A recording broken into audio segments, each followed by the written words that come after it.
I want to introduce you to Manu Caddie.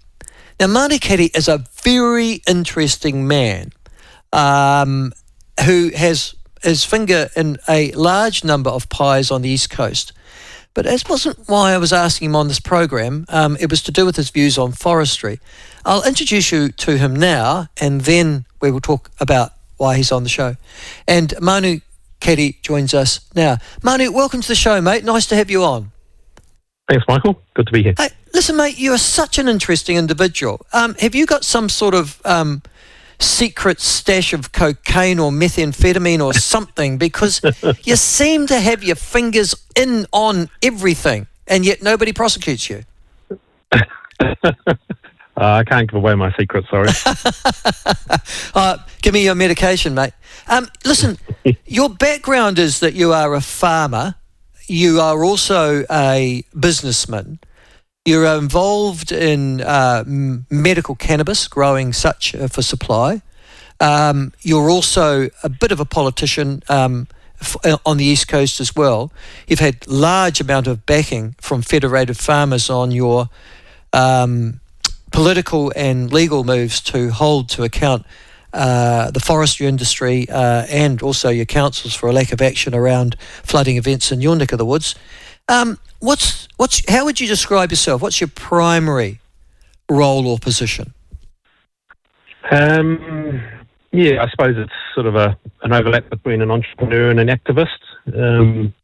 So mostly, in business, trying to find more sustainable industry options for places like Tairāwhiti and for the country, really, to try and raise the value of products that we're sending around the world to replace some of the things that are a bit less sustainable, and certainly in places like Tairāwhiti where it's getting pretty tough to be farming or own plantations, so we're going to need some alternatives. So yeah, I've been investing in these other opportunities and trying to develop products and industries around native plants and organisms, kinner and all sorts we've looked at. So working with smart people and just trying to pull some of that stuff together. And in the mix, sort of by myself involved in some of these regional issues around land use and encouraging better practices, I guess. Tuwairua, which is, I understand, a Marai-based therapy using psychedelic fungi for addiction treatment. Now, I would have thought this was crap once, except a year ago I came across somebody who was using it, and very successfully as a result of that. Also, Professor Paul Glue down at Otago University is experimenting in this area too. How on earth did you get involved in that? Yeah, as I say, it's just looking at what organisms we've got in this country that are unique, and what the evidence to date suggests they might be good for. We know lots of them have got traditional uses and things, and it's just trying to prove that in a modern context and finding novel ways to do it so that we can make products and help people along the way. Sort of like we're doing stuff with native berries and with the fungi and with kānuka trees and all sorts of different organisms. You're talking about magic mushrooms, is that right? Is that the primary psychedelic fungi? Yeah. So there's about 10 varieties of New Zealand. Psilocybe is the variety. It has psilocybin and psilocin, which are two active compounds that people know as magic mushrooms. Yeah. And they're native to New Zealand?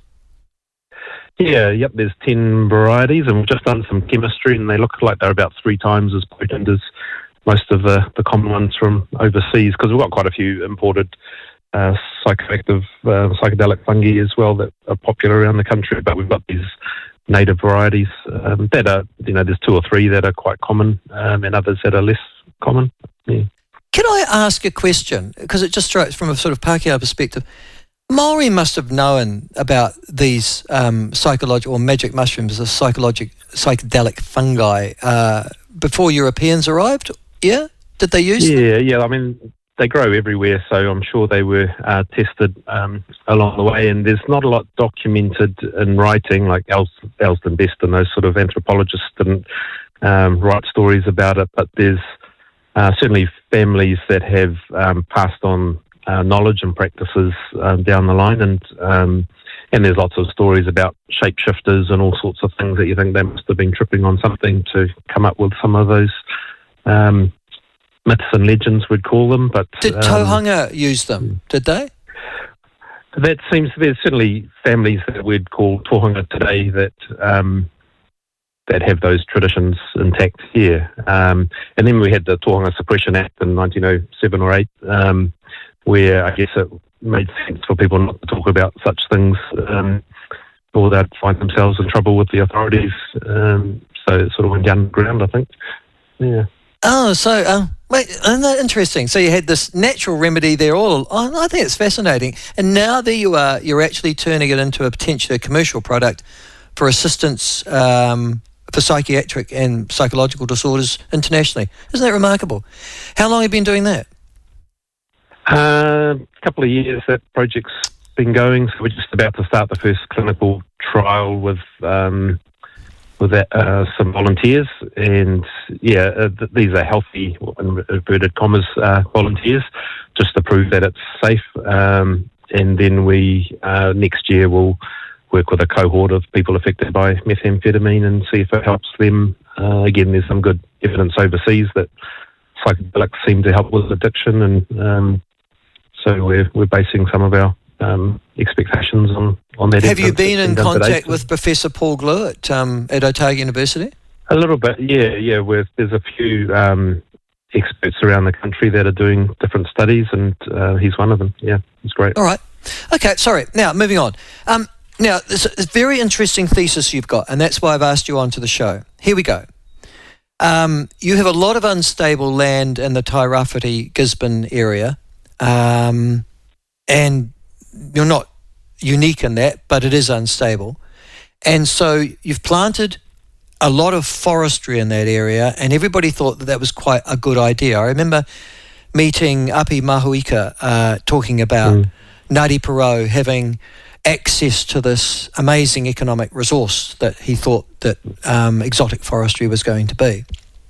And this was decades ago.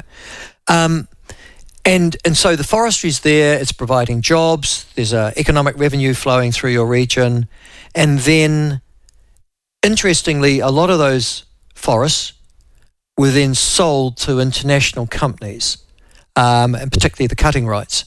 And you've ended up with, when you have a weather events, a lot of slash and a lot of those forestry offcuts ending up harming and hurting your environment down there, and littered along your beaches and causing additional damage when you do get weather events. Can I just ask, first of all, on that issue, is there a view now amongst East Coasters that exotic forestry has lost its social license in your region? That's a common statement in the region. Yeah, I mean, there's certainly people who are still working in the sector and it's still legal, but it has, compared to 10 years ago, maybe even 5, sort of 2017, 18, I think we saw the tide turn from forestry being seen as something completely positive to something, and just in the last 3 or 4 years, actually there's a big problem here. We've made some mistakes. We thought it was all good. Turns out that we've got some real issues that aren't going to go away quickly, and the attitude's certainly changed, and we've seen that in the regulator and council. Again, 2018 was when they first prosecuted some companies successfully, and before that, that had 2 compliance staff across all resource consents, not just forestry, for the region. Now they've got a team of about 6 just on forestry, checking that the companies are doing what they're supposed to be doing, where there's really no oversight prior to 2018.